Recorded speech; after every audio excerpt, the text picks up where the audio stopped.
Hello friends, welcome back to our channel. ఈరోజు మనం మాట్లాడుకోబోయేది ఒక ఆధ్యాత్మిక రహస్య సంఘటన గురించి. ఇరాన్లో ఒక హిందూ విగ్రహం దొరికినట్లు ఇటీవల వార్తలు వచ్చాయి. ఈ వార్త భక్తులను మాత్రమే కాదు, శాస్త్రవేత్తలను కూడా ఆశ్చర్యానికి గురిచేసింది. ఎందుకంటే ఇరాన్ అనేది ప్రాథమికంగా జొరాస్ట్రియనిజం ప్రదేశం.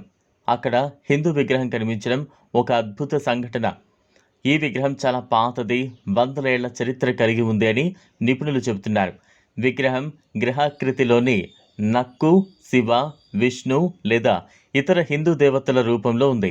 దీన్ని చూసిన భక్తులు విగ్రహం నుంచి ఒక శాంతి, శక్తి, దివ్య కాంతిని అనుభవించారు. ఇది భక్తులకు ఒక ఆధ్యాత్మిక అనుభూతిని అందిస్తోంది. ఇతర దేశాల్లో ప్రాచీన హిందూ విగ్రహాలు చాలా అరుదుగా దొరుకుతూ ఉంటాయి.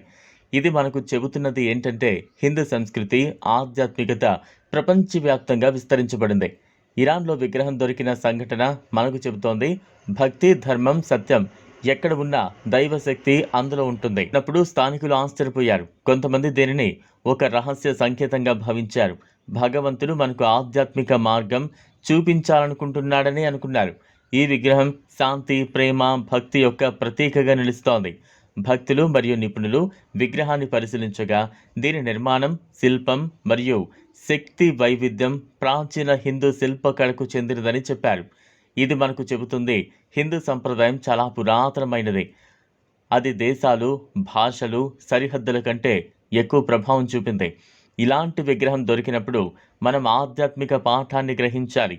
దైవం మనకు సూచనలు ఇస్తుంది. భక్తి, ధర్మం, ప్రేమ, కృప ఇవి ఎప్పుడూ ప్రాముఖ్యత పొందాలి. ఆత్మిక శాంతి, సంతోషం, దైవ అనుభూతిని పొందుతారు. ఫ్రెండ్స్, ఈ సంఘటన మనకు ఒక పాఠం చెబుతుంది. మనం ఎక్కడ ఉన్నా, ఎలాంటి పరిస్థితులు ఎదురైనా మన మనసులో భక్తి ఉండాలి.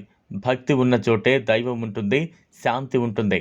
ఇరాన్లో దొరికిన హిందూ విగ్రహం మనకు ఆధ్యాత్మిక ఏకత్వం మరియు ప్రేమను గుర్తు చేస్తుంది.